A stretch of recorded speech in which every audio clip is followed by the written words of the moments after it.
안녕하세요. 오늘부터 우리 매일 한 말씀이 다시 시작됩니다. 하나님께서 매일 아침마다 우리의 마음을 열어주시고 또 만져주시고 오늘 하루를 살아가는데 꼭 필요한 영적 일용할 양식을 우리가 얻을 수 있는 그런 이 아침 은혜의 시간이 되기를 간절히 기원합니다. 오늘부터 저희는 고린도 전서 또 후서의 말씀을 이제 읽어가도록 하겠습니다. 자, 오늘은 먼저 고린도 전서 1장, 우리 1절에서 3절 말씀입니다. 고린도 전서 1장 1절에서 3절 말씀. 하나님의 뜻을 따라 그리스도 예수의 사도로 부르심을 받은 바울과 형제 소스데네는 고린도에 있는 하나님의 교회 곧 그리스도 예수 안에서 거룩하여지고 성도라 부르심을 받은 자들과 또 각처에서 우리의 주 곧 그들과 우리의 주 되신 예수 그리스도의 이름을 부르는 모든 자들에게 하나님 우리 아버지와 주 예수 그리스도로부터 은혜와 평강이 있기를 원하노라. 아멘.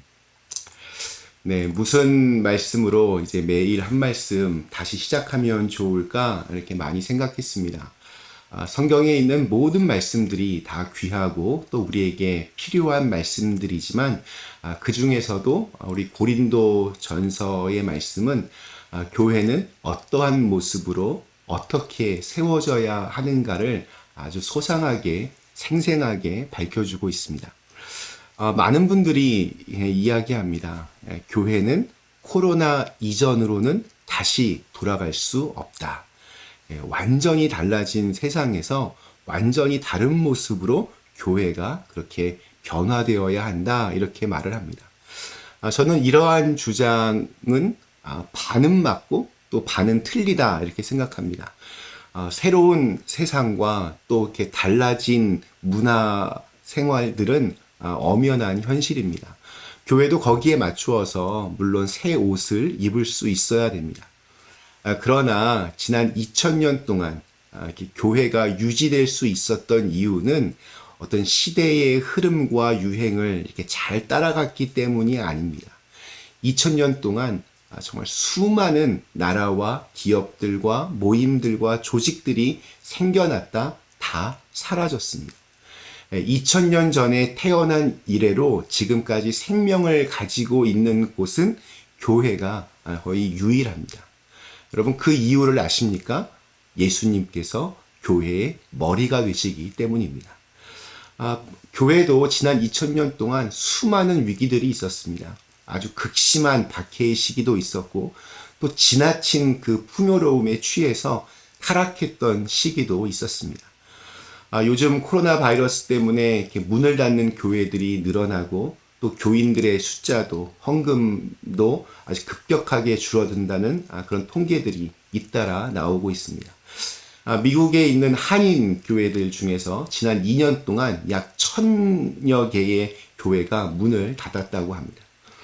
그만큼 아주 힘든 시간들을 지금 보내고 있지만 이러한 때일수록 우리가 꿈꿔야 하는 교회를 다시 상상해보고 또 기도하면서 교회를 교회답게 이렇게 세워갈 수 있는 그런 기회의 시간으로 삼았으면 좋겠습니다. 그 방법은 다른 것에 있지 않습니다. 예수 잘 믿어야 합니다.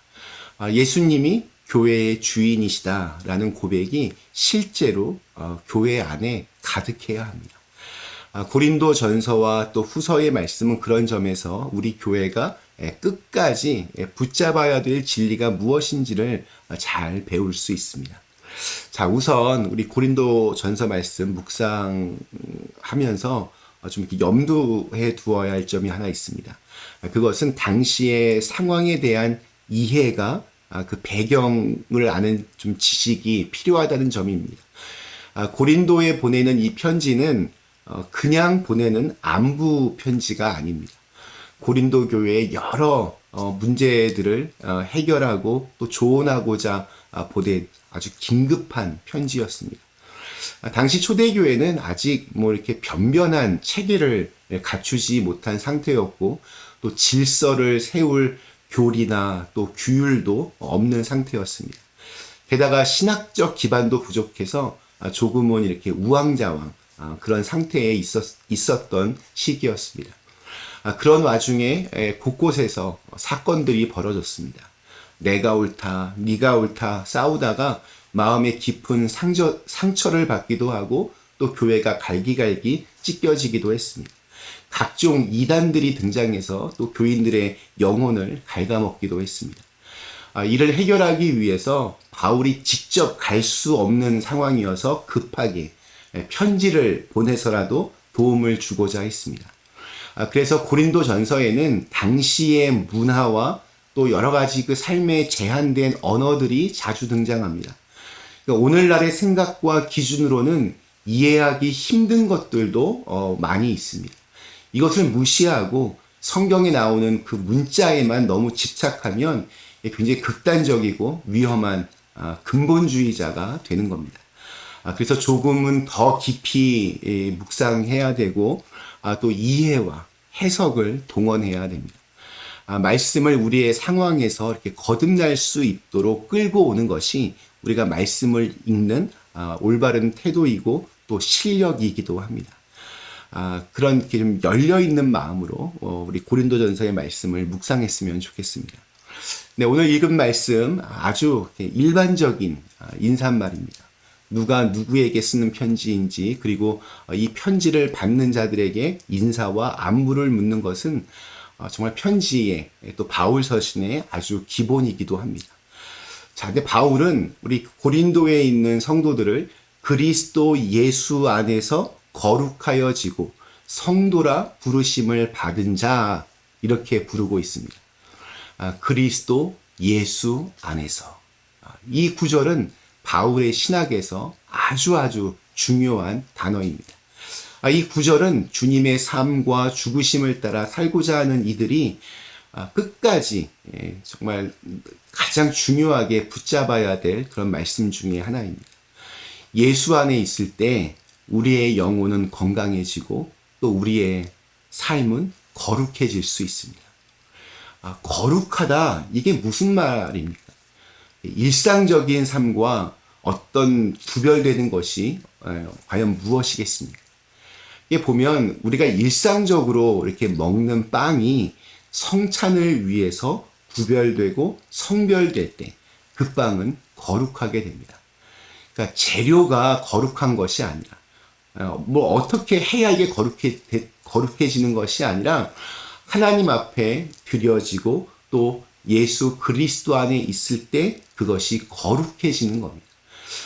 옛날에 교회에 대해서 아주 비판적이던 그런 젊은 시절에는 교회 안에서 자기들끼리 이렇게 성도님 이렇게 부르는 것이 잘 이해가 되지 않았습니다. 웃겼습니다. 별로 거룩하지 않은 사람들이 자기들끼리 서로 이렇게 성도님하고 이렇게 부르는 것이 약간 또 못마땅하게 보이기도 했습니다. 그러나 지금은 압니다. 우리가 진짜 거룩해서 성도인 것이 아니라 우리가 믿는 예수님이 거룩하신 분이기 때문에 그리스도 예수 안에서 우리는 거룩한 무리, 성도가 될 수 있는 것입니다. 3절에서 우리 바울은 축복의 기도를 합니다. 하나님 우리 아버지와 주 예수 그리스도로부터 은혜와 평강이 있기를 원하노라. 은혜와 평강은 우리에게 최고의 축복입니다. 왜냐하면 구원의 출발점이 은혜였기 때문이고 그 은혜의 결과가 평강이기 때문입니다. 은혜라는 말은 카리스인데 하나님이 인간에게 그리스도 안에서 값으로 계산할 수 없는 것을 대가 없이 주신 선물을 말합니다. 그래서 이 은혜를 모르는 사람은 구원받은 사람이 아닙니다. 평강이라고 하는 말은 에이레네인데 히브리 말로 샬롬이라고 부릅니다. 바울이 고린도 교인들에게 은혜와 평강을 축복하는 것은 그들이 구원받은 것이 하나님의 은혜로 말미암은 것이고 그리스도 예수를 통해 하나님과의 평화를 이루셨기 때문입니다. 그러므로 성도의 삶은 오직 하나님의 은혜로 사는 삶입니다. 나의 힘으로, 나의 능력으로, 나의 재주로 살아보려는 순간 은혜는 사라집니다. 지금까지 살아온 것도 은혜이고 앞으로 살아갈 우리의 내일도 하나님의 은혜로 준비될 것을 아는 것이 믿음입니다. 이 하나님의 은혜가 없다면 평강도 없습니다.